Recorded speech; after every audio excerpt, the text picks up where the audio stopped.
নমস্কার, আমি সুধা চন্দ্রন ক্রাইম অ্যালার্টের আজকের এই এপিসোডে আপনাদেরকে স্বাগত জানাচ্ছি।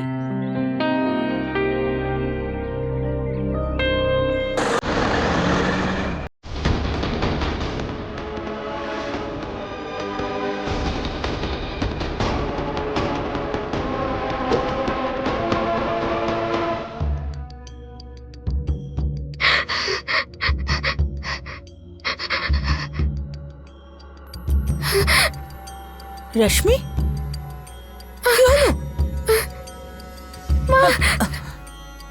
দাঁড়া দাঁড়া 1 মিনিট, আমি জল নিয়ে আসছি। রশ্মি, এই নে, জল খা।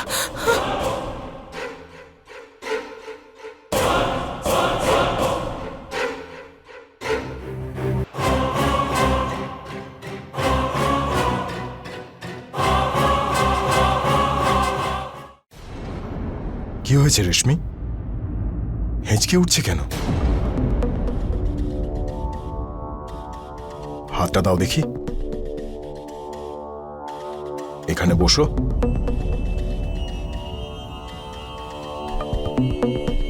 কি হয়েছে? শরীর ঠিক আছে তো? এই জন্য কি হেঁচকে উঠছে? না না, আরে কেনই বা আসবে না? এরকম খোলা আর ভেজা চুল নিয়ে ছাদে উঠলে তো শরীর খারাপ হবেই, তাই না?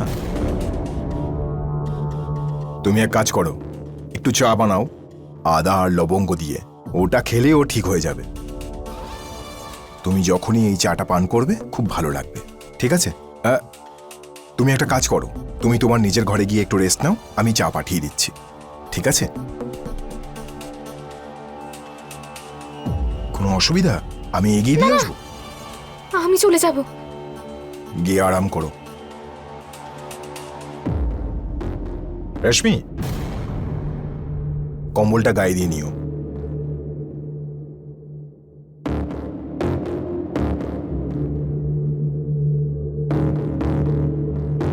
ইন্দু, কি ভাবছো এত? কিছু অসুবিধা? তাহলে চাটা আমি বানিয়ে না না, আমি আমি আমি বানাচ্ছি। হ্যাঁ, বানাও।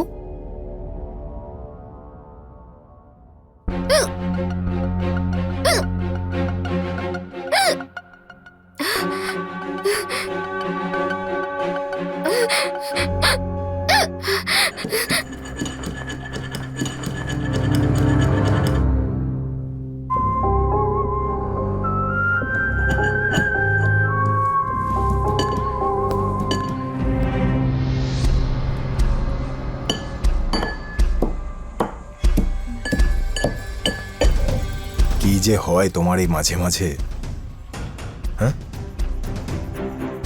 এত লেখাপড়া শিখে শিক্ষিত হওয়ার পরেও এতটা ভুল তুমি কি করে করো? কিন্তু ভয় কেন পাচ্ছ?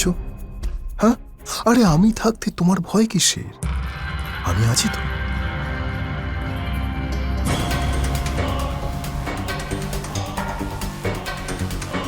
আসছি।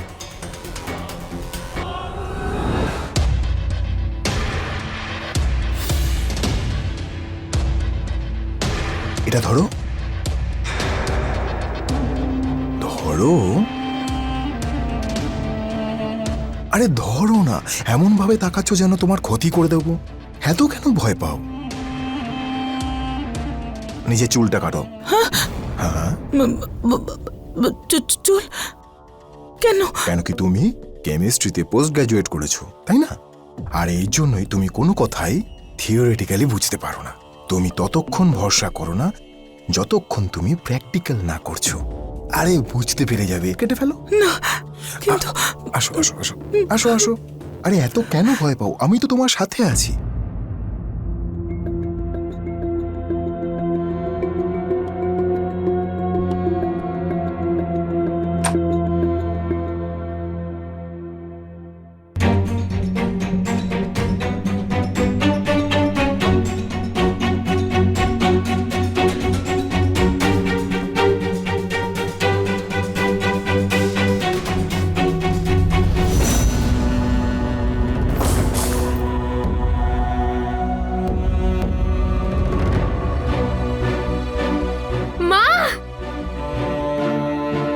আরে রশ্মি, তুমি আবার নিচে নেমে এলে কেন? আমি তোমাকে বারণ করেছি না? তোমার না শরীর খারাপ? কিচ্ছু হয়নি মায়ের, আমি আছি তো। যা হয়েছে এটা দরকার ছিল। চলো রুমে চলো। রেশমি, তোমার মা কিছুই বুঝতে পারে না। আমি ওকে অনেক বুঝিয়েছি যে খোলা চুল, ভেজা চুল রেখে যদি এদিক ওদিক যাও তাহলে আশেপাশের মানুষ কুনজরে দেখবে। তো এটা ও বুঝতেই পারে না, এই জন্য ওর চুলটা কেটে ফেললাম। এরপরেও ভালো করেই বুঝবে আর তোমাকেও বুঝিয়ে দেবে। আর তো কোনো ইস্যু নেই, তাই না? না বাবা, আমি এবার থেকে এরকম খোলা চুলে ছাদে কোনোদিনও যাব না। সিরিয়াসলি? একদম, আরে- প্রমিস। তুমি কেন কাঁদছো? আমি তোমার উপর রাগ করেছি? হ্যাঁ, আমার কিন্তু তোমার উপর অনেক ভরসা। কিন্তু ভুল করেও যদি তুমি আবার এই কাজটা দ্বিতীয়বার করো, তো তোমার মায়ের যেমন অল্প করে চুল কেটেছি, পুরো পরিষ্কার চকচকে হয়ে যাবে, একদম টাকলা। না না বাবা, আমি আর কোনোদিনও করব না। চলো রুমে চলো, রুমে চলো।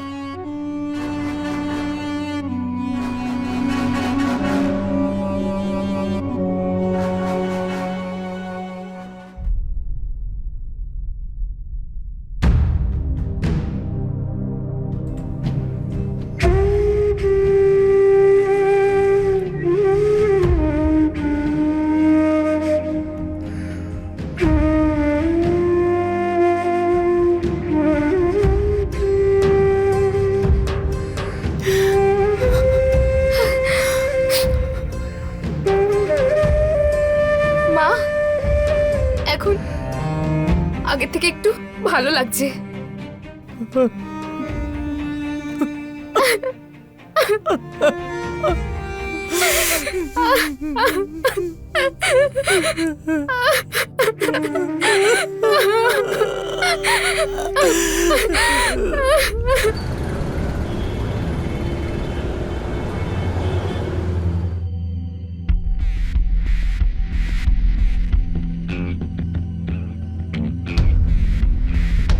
কি যমুনা, কি দেখছো?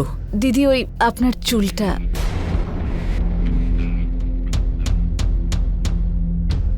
রশ্মি, এই গরম জলটা বাবাকে দিয়ে আয়। ঠিক আছে।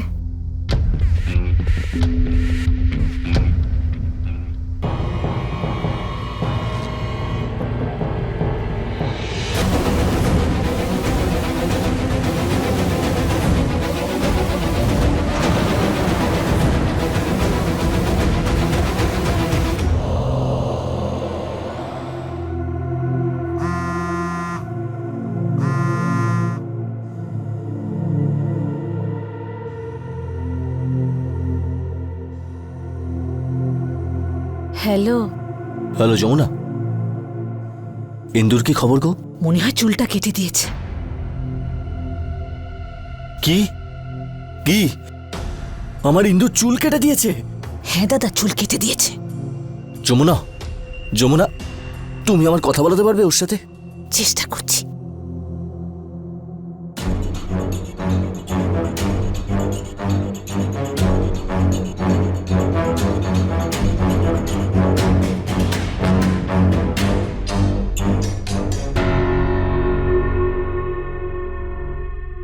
দিদি, ধীরেন্দা আপনার সঙ্গে কথা বলতে চান।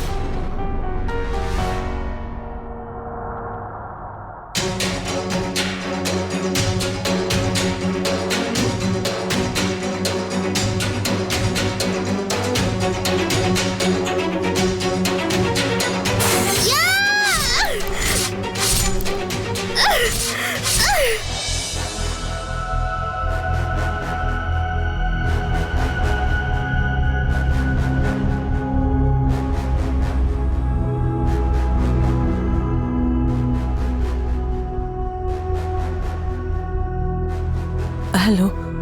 ইন্দু, তুমি আমাকে খুব ভালোবাসো তাই না? তুমি আমাকে চাও তাই না? খুব তাড়াতাড়ি আমি তোমায় এই নরক থেকে বার করব, কথা দিলাম। ব্যাস, শুধু আমার উপরে ভরসা রাখো।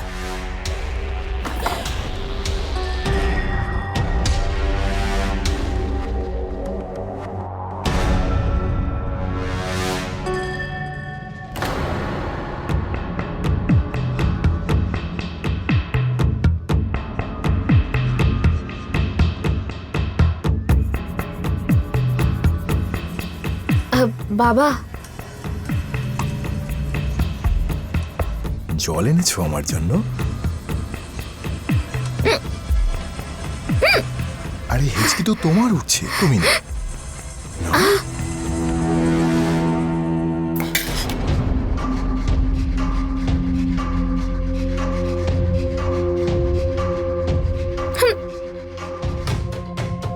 ছুরি, তুমি আমাকে মারতে চাও? না না বাবা, ওই সবজি কাটছিলাম তো, তাই ওই হাতেই রয়ে গেছিল। বাবু, এটা কিন্তু অনেক ধার, লেগে যেতে পারে না? এরপর থেকে খেয়াল রাখবে, হ্যাঁ? খেয়ে নাও।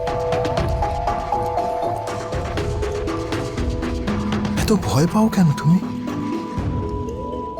যাও।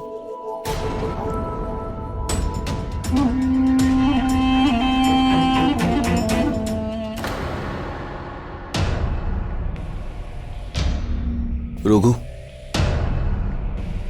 রঘু, আমার একটা মেশিন দরকার। ব্যাস, অনেক হয়ে গেছে, এবার ছাড়বো না আমি ওকে।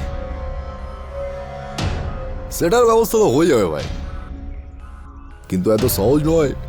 রঘু, তুই তো জানিস আমি ইন্দুকে কতটা ভালোবাসতাম, নিজের মন থেকে ভালোবাসতাম, কিন্তু ওর জীবনটা পুরো নরক হয়ে গেছে ওখানে।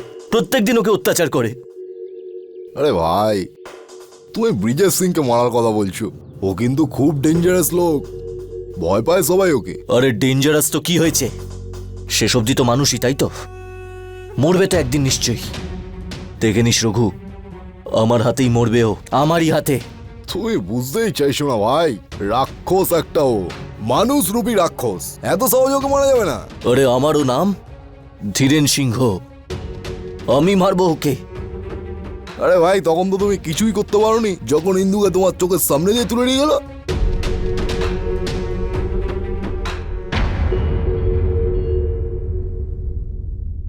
আরে ইন্দু, এসো এসো এসো এসো, বসো।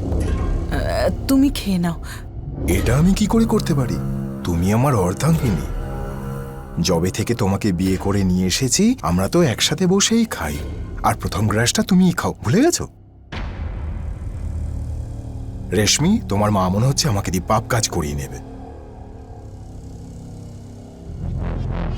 আরে তুমি আমার স্ত্রী হও, অর্ধাঙ্গিনী হও, কি করে খাবো তোমাকে ছাড়া? বসো।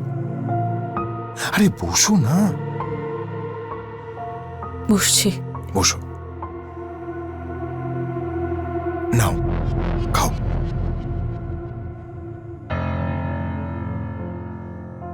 আরে আমি তো একদম ভুলে গেছি, তোমার মা কিন্তু আমার হাত দিয়েই প্রথম গ্রাসটা খায়। এই নাও, খাও। দারুণ, এবার আমি খাচ্ছি।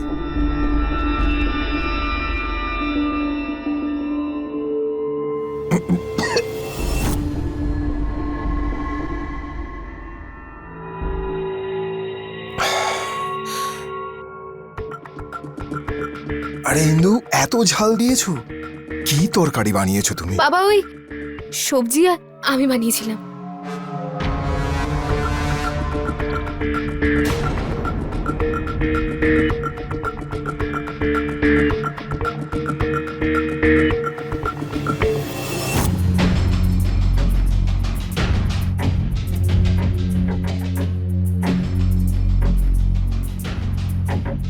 দেখে নাও মালটা, কিন্তু আরো একবার ভেবে নাও, এত বছরে তুমি নিজের ইন্দুকে ওখান থেকে ছাড়াতেই পারলে না, তাই আমি বলছি একবার ভেবে দেখো। বাকিটা তোমার বলছি।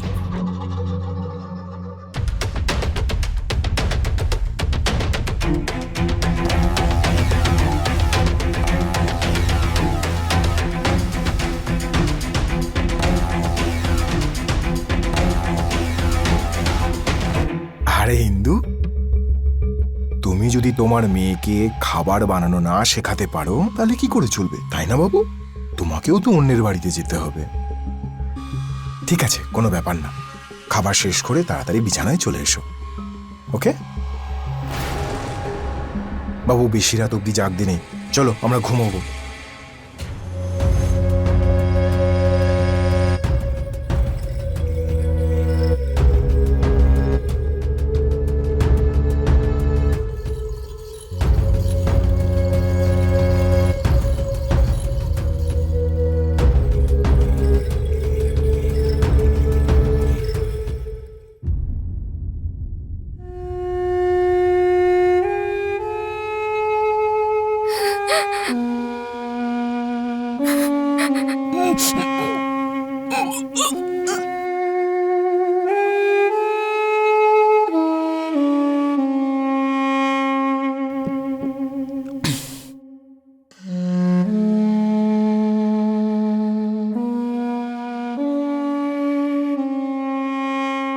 ব্রিজেশ সিং নিজের স্ত্রী ইন্দুর উপর শারীরিক এবং মানসিক অত্যাচার করছিল, স্বামী আর বাবার অধিকারকে অন্যায়ভাবে ব্যবহার করছিল।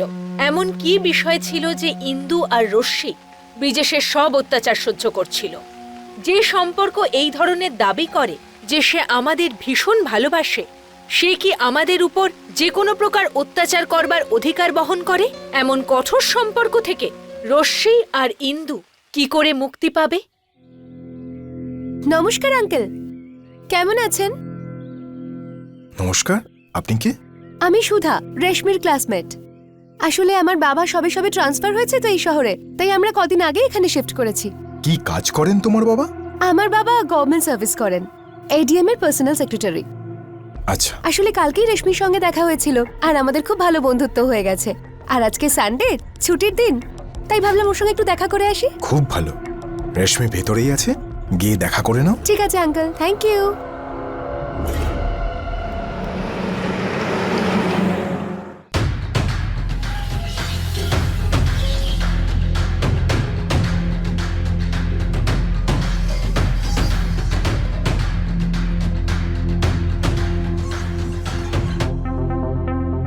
শোনো ধীরেন ভাই, ব্রিজেশ সিং আর একটু পরেই এই দোকানে আসবে। ওই যে লোকটাকে দেখছো না, ওই যে পিছনে বসে আছে, দেখো ওই যে।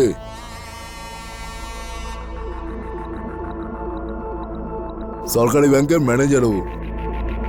ব্রিজেশ সিং ওর থেকে মাল্লু নিতে আসছে, তাই আমি টেবিলের নিচে মালটা সেলুটেপ দিয়ে সাটিয়ে দিচ্ছি।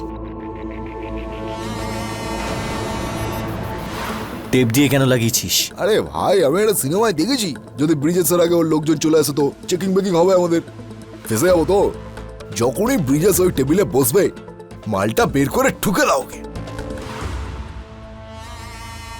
ভাই, তুমি ইন্দুকে ভালোবাসো তো? ভালোবাসো তো ইন্দুকে? আজকেই শেষ করে দাও ভাই, আজকেই ব্রিজেসের গেম ওভার করে দাও। ঠিক আছে ভাই।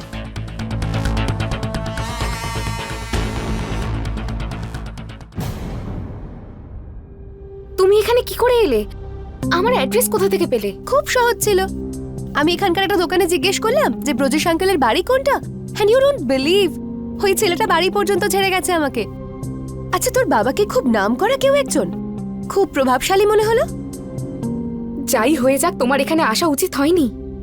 কেন আসা উচিত হয়নি? কেমন বন্ধু তুই আমার? ফ্রেন্ড?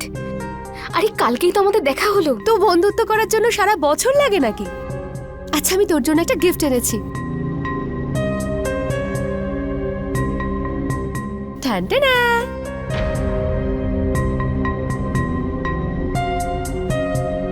এইটা এইটা আবার কি? জিন্স।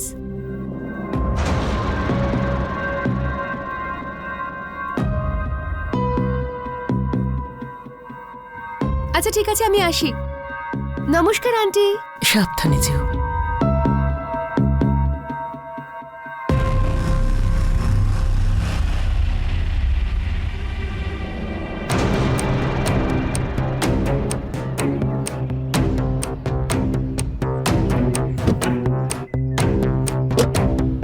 এটা আমাকে দে, দে আমায়। আমি এটা ফেলে দিচ্ছি। তুমি আরে তুমি হঠাৎ হঠাৎ ভয় পেয়ে যাও কেন? আমি বাইরে গিয়েছিলাম, একটা জিনিস নিতে ভুলে গেছি, তাই ফিরে এলাম।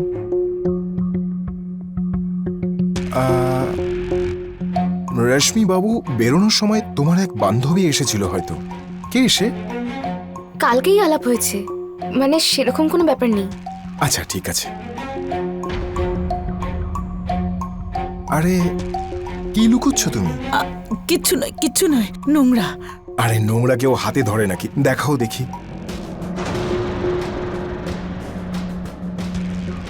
না, আরে দেখি, দেখাও তো। জিন্স সত্যি নোংরা। তুমি একটা কাজ করো, এটাকে ফেলে দাও। ঠিকই করছিলে তুমি। ঠিক আছে। আচ্ছা শোনো ইন্দু, নোংরা এদিক ওদিক ফেললে গন্ধ ছড়াবে। তুমি একটা কাজ করো, এটাকে জ্বালিয়ে দাও।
পুলিশ একটা লাশ পায়, যাকে শনাক্ত করা ভীষণ কঠিন হয়ে পড়ে, কারণ লাশটি সম্পূর্ণরূপে পুড়ে গেছিল। পোস্টমর্টেম রিপোর্ট আসার পর এটা জানা যায় যে প্রথমে মাথায় গুলি চালানো হয়েছিল, তারপরে ওই লাশটাকে পোড়ানো হয়েছিল। এই মার্ডার কে করেছিল আর কেন করেছিল, এই ঘটনা এক সাংঘাতিক ষড়যন্ত্রের দিকে ইঙ্গিত করে। জয় হিন্দ স্যার। জয় হিন্দ। কি বলছে এটা? স্যার লাস্টার পরিচয় ইনিই করে দিয়েছেন। এনারই মেয়ে ছিল, সুধা নাম ছিল ওর। ইনি শ্রীমান প্রকাশ মিশ্র, এসডিএম এ পার্সোনাল সচিব। সপ্তাহখানেক আগে ইন্দোর থেকে ট্রান্সফার হয়ে এসেছেন, কিন্তু ইনি কারোর ওপর কোনো রকম কেস করতে চান না। উনি ভাবছেন ওনার মেয়ে হয়তো সুইসাইড করেছেন, কারণ সে পড়াশোনায় খুব কমজোরি ছিল। তার মানে তোমার বক্তব্য হলো যে ওই মেয়েটা প্রথমে নিজেকে গুলি করেছে, তারপর নিজেই আগুন দিল। যাও তুমি রিপোর্টগুলো নিয়ে আসো। Yes sir. আপনারা কেস করছেন না কেন? আপনারা তো জানেন আপনাদের মেয়েকে কে মেরেছে।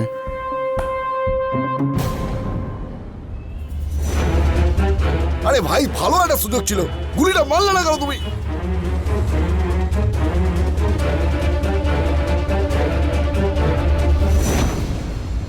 আজ তো আমার হাত থেকে বেঁচে গেল, কিন্তু পরের বার আর বাঁচবে না। ভাই আমি তোমায় বলছি, রাক্ষসটাকে মারার প্ল্যানটা মাথা থেকে ছেড়ে ফেলো। ছেড়ে দাও, হবে না তোমার দ্বারা। যবে থেকে ইন্দু আমার জীবন থেকে চলে গেছে, আমি এই ভালোবাসার আগুনে জ্বলে পুড়ে মরছি। ছাড়বো না আমি ওকে। কতদিন আমার হাত থেকে দূরে দূরে পালাবে? রেশমি বাবু শোয়ার আগে এই তেল দিয়ে অবশ্যই মালিশ করবে, তাতে কি হয় ঘুমটা খুব ভালো হয়। আমার মনে হয় ঘুম তোমার ভালো করে হচ্ছে না। দেখো চোখের নিচে কিভাবে কালি পড়েছে, তাই না? কাল থেকে রোজ মালিশ করে শোবে, ঠিক আছে?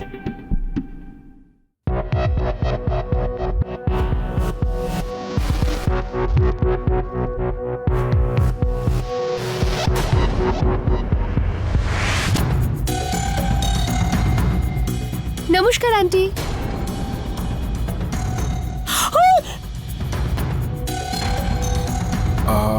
রেশমি তুমি বাবু যাও, ভেতরে গিয়ে ঘুমো।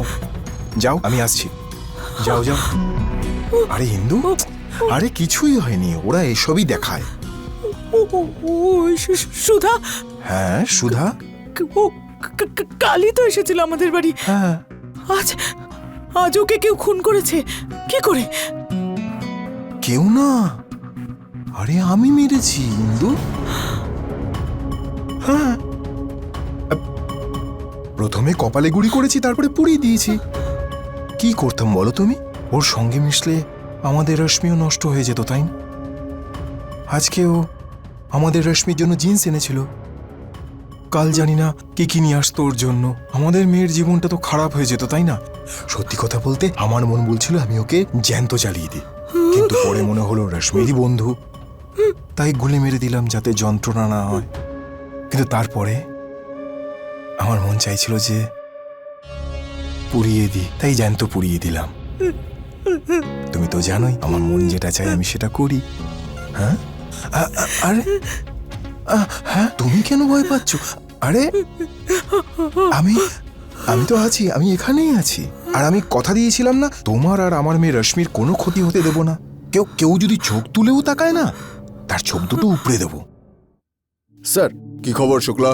ব্রিজেশ সিংহ, উনিই মেয়েটাকে মেরেছে আর পুড়িয়েওছে। খুব নামডাক আছে ওর এলাকাতে। স্যার রাজু সাক্ষী দেওয়ার জন্য তৈরিও? হ্যাঁ স্যার।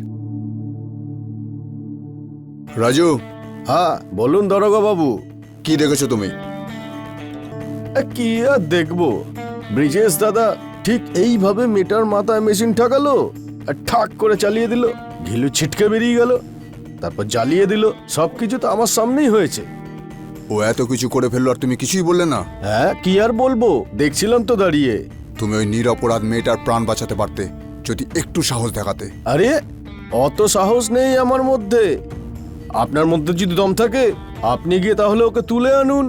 একবার তুমি কোর্টে সাক্ষী দিয়ে দাও, তারপর দেখো তোমার ব্রজেশ দাদার কি হাল হয়। আরে এটা আবার আপনাকে কে বললো আমি গিয়ে সাক্ষী দেব? আমি তো শুধু আপনাকে বলতে চলে এলাম যাতে আপনাকে ফালতু ফালতু খাটতে না হয়। এটা খুঁজতে যে খুনিটাকে কোথাও গিয়ে সাক্ষী টাক্ষী আমি দিতে পারবো না কিন্তু। হ্যাঁ, পাগল হয়ে গেছেন নাকি আপনি? আরে ওরকম ভাবে দেখছেন কেন আপনি? এত সুন্দর গুপ্ত খবর আপনাকে দিলাম, একটা ভালো করে একটা চা খাওয়াবেন কোথায় তা না, মালাই দেওয়া।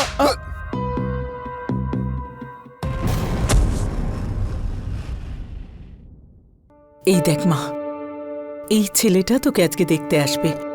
এর সঙ্গে তোর বাবা তোর বিয়ে ঠিক করেছে। দেখে তো খুব ভালোই মনে হচ্ছে, আর দেখে তো মডার্নও মনে হচ্ছে। আমার মনে হচ্ছে মা, একে বিয়ে করে তুই খুব খুশি থাকবি। একবার তোর বিয়ে হয়ে যাক, তুই এই নরক থেকে বেরিয়ে যা, তাহলে তুই খুব ভালো থাকবি মা। আমি আর কিচ্ছু চাই না রে। মা, আর তুমি? আমার আর কি, একবার তোর বিয়ে হয়ে গেলে মনে হয় তোর বাবা আমাকে আর অত্যাচার করবে না। উনি তোকে খুব ভালোবাসেন। আমার বিশ্বাস একবার তোর বিয়ে হয়ে গেলে উনি বদলে যাবেন।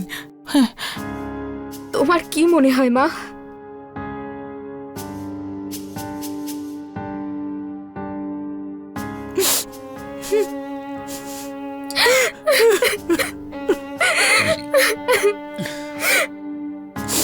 ব্যাস, তুই এভাবে কাঁদিস না। তোকে দেখতে আসছে তো, হ্যাঁ, সব ঠিক হয়ে যাবে। তুই দেখে নিস, একবার তোর বিয়ে হয়ে যাক। চল, তুই তোর মুখটা ধুয়ে নে, যা।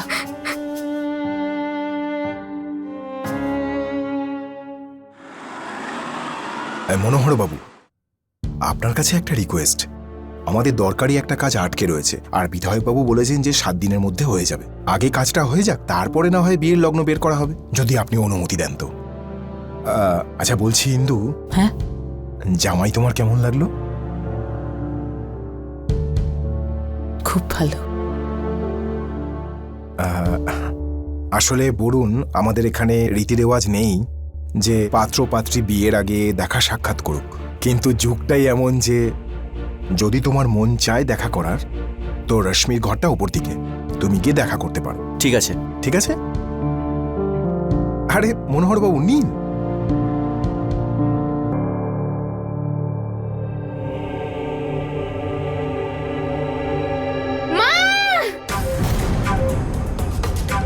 কি হলো?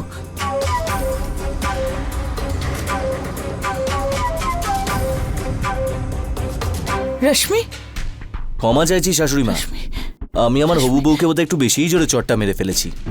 কিন্তু মা, আপনিই বলুন আমায়, আমার হবু বউ তো জানে যে আমি আজকে ওকে দেখতে আসবো, তাহলে ও এইভাবে লাল লিপস্টিক পরে কি দেখাতে চাইছিল আমাকে বলুন তো? শাশুড়ি মা, এই যে মেয়েরা লাল লিপস্টিক পরে, জিন্স পরে, ঘুরে বেড়ায়, তারা কিন্তু শেষ অবধি চরিত্রহীন হয়। বাবা বরুণ, আমি আমার মেয়ের সাথে কখনো উঁচু গলায় কথা বলিনি, আর তুমি হাত তুলে ফেললে।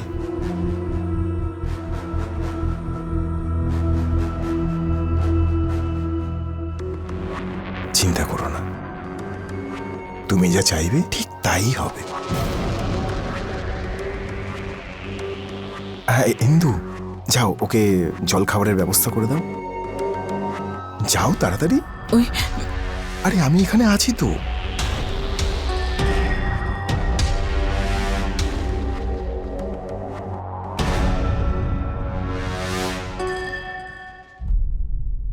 হ্যালো, হ্যাঁ, তোর ঘরের সামনে দাঁড়িয়ে আছি।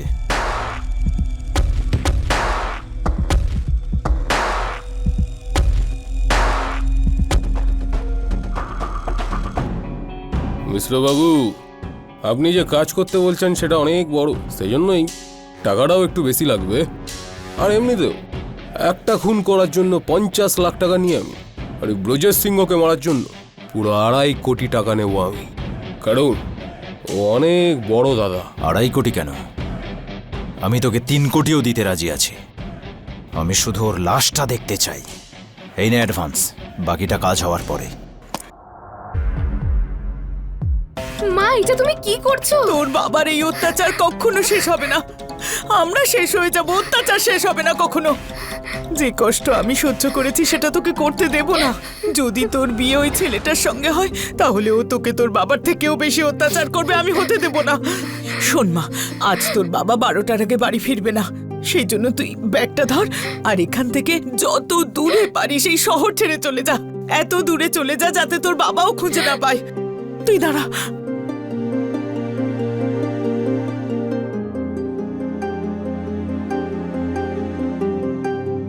এই নে, এই এটিএম কার্ডটা নে, এটিএম থেকে টাকা তোল আর এই শহর ছেড়ে চলে যা। যদি বেঁচে থাকতে চাস, ভালো থাকতে চাস, চলে যা, চলে যা মা। একদম ফিরবি না এই বাড়িতে। যা যা মা, যা যা।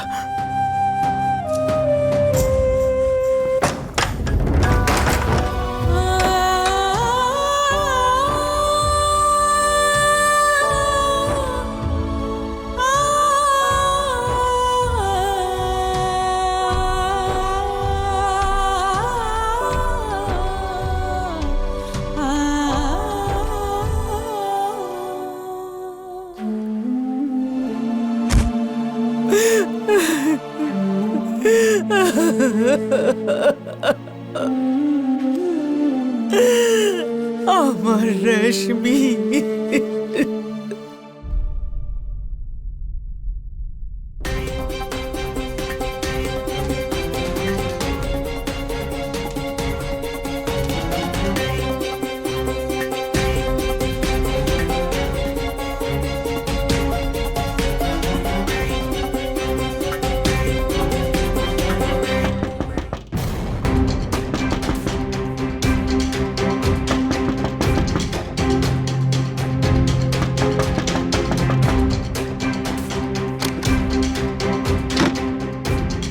রশ্মি, তুই তুই ফিরে কেন এলি?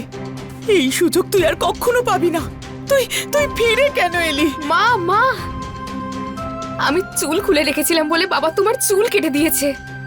যদি আমি পালিয়ে যেতাম না তাহলে তো তোমাকে মেরেই ফেলতো।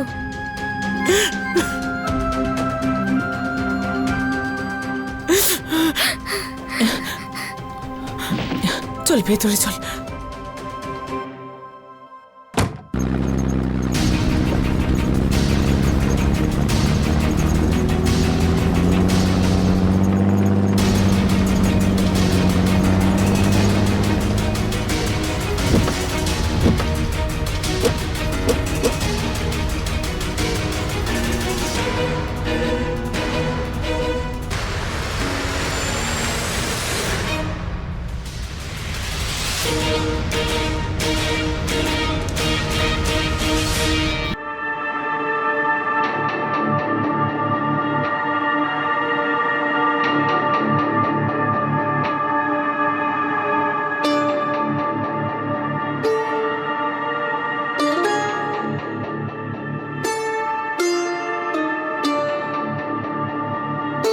দেখুন, পুলিশ নিজের কাজ করছে, কিন্তু আপনাদের এটা কেন মনে হচ্ছে যে ওই মাথা কাটা লাশটা আপনারই স্বামী ব্রজেশ সিং এর? হ্যাঁ, ওটা আমার স্বামীরই। কারণ সকালে উনি ওই জামাটা পরেই বাড়ি থেকে বেরিয়েছিলেন, আর ওনার বুকে ওরকমই জন্মগত দাগ আছে।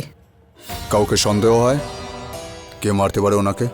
জানি না, যে কেউ হতে পারে।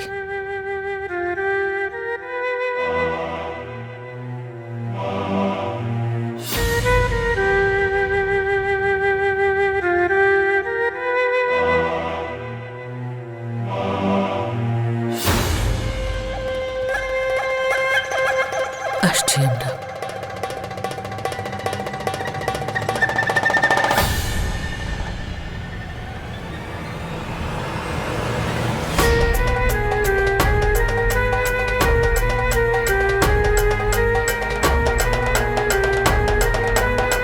এবার তোমার নরকে থাকা তার দিন শেষ।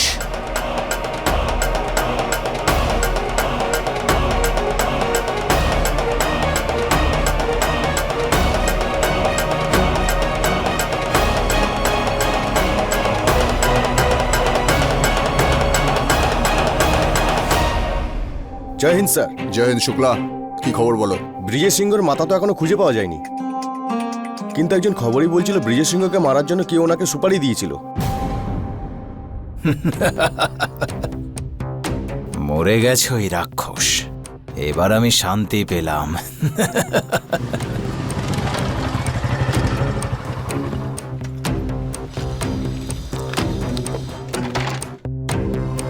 মিশ্রবাবু, আপনার টাকাটা ফেরত নিয়ে নিন। আমার আগে অন্য কেউ ব্রজেশ সিংহকে খুন করে ফেলেছে, আর আমি কাজ না করে 1 টাকাও নিই না।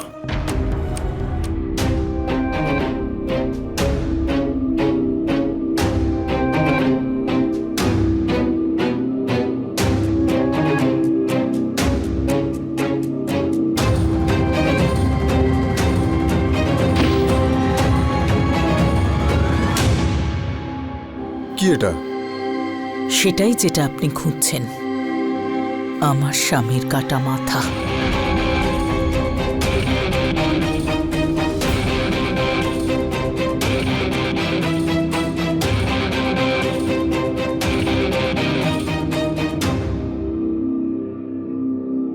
আমার মা বাবা চলে যাওয়ার পর আমি আর আমার ভাই ধীরেন একসঙ্গেই থাকতাম।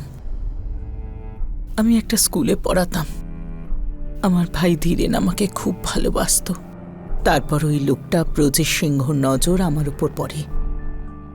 ও বিয়ের প্রস্তাব নিয়ে আমাদের বাড়িতে আসে আর জোর করে আমাকে বিয়ে করে। সেদিন থেকে আজ পর্যন্ত ও শুধু আমার উপর অত্যাচারই করেছে। না আমি বাড়ি থেকে বেরোতে পারতাম, না জানলা দিয়ে দেখতে পারতাম। আমার জীবনটা একেবারে নরক করে দিয়েছিল। একবার ধীরেন ভুল করে ওকে জিজ্ঞেস করে যে আমার মুখের ওই দাগটা কিসের। তখনও আমার ভাই ধীরেনকে এত মারলো যে 3 মাস ধরে ও হাসপাতালে ভর্তি ছিল। আর তারপরে আমার ভাইয়ের সঙ্গে কথা বলাই বন্ধ করে দিয়েছিল। তারপর আমার মেয়ে রশ্মি জন্মায়। তখনও আমার আর আমার মেয়ের জীবনটা নরকের চেয়ে ভয়ঙ্কর করে তুলেছিল। ও আমাদের এত অত্যাচার করত যে তার কোনো সীমা ছিল না। ও বলতো যে ও শুধু এই জন্য করছে কারণ ও আমার মেয়েকে খুব ভালোবাসে। দিনকাল খুব খারাপ। আমরা ততক্ষণ সুরক্ষিত থাকবো যতক্ষণ ওর কাছে থাকবো, কিন্তু ওর কাছে থাকা মানে নরক জ্বালা। তারপর মনে হলো যে করেই হোক আমি আমার মেয়েকে ওই নরক থেকে বাইরে বের করব। যদি একবার ওর বিয়ে হয়ে যায় তাহলে ও বেঁচে যাবে। কিন্তু না, যে ছেলেটার সঙ্গে বিয়ে দিতে চেয়েছিল ও আমার স্বামীর থেকেও ভয়ঙ্কর ছিল। রশ্মি, ও আমার স্বামী আমার মেয়েকে মানসিকভাবে এত ভয় পাইয়ে রেখেছিল যে সারাটা দিন ও হিঁচকি তুলেই যেত। আর যখন ও খেতে বসতো সবার আগে ও আমাকে খাবার খাওয়াতো।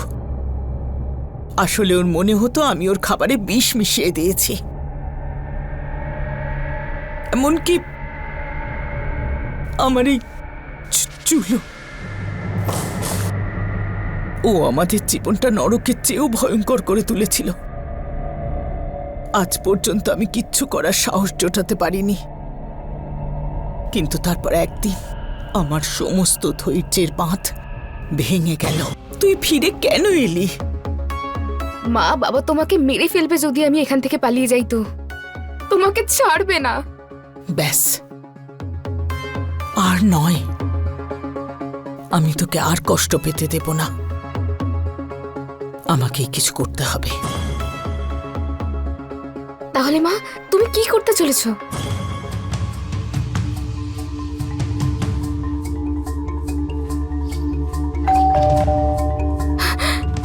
বাবা, দাঁড়া।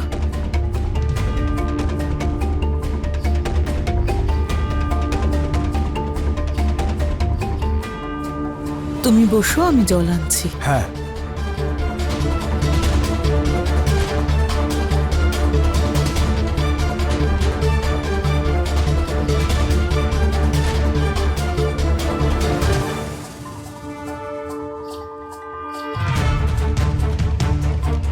ইন্দু, জলটা আনো।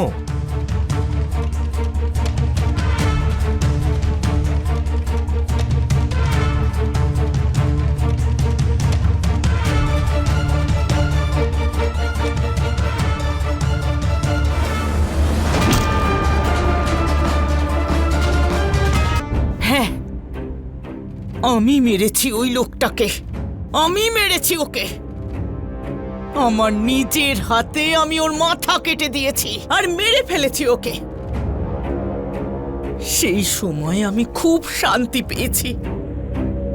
তারপর আমি ওর ওই কাটা মাথাটাকে ও ম্যান হলে ফেলে দিয়েছি। হ্যাঁ, আর ওর শরীরটাকে আমি ওখানে রেখে দিয়েছিলাম।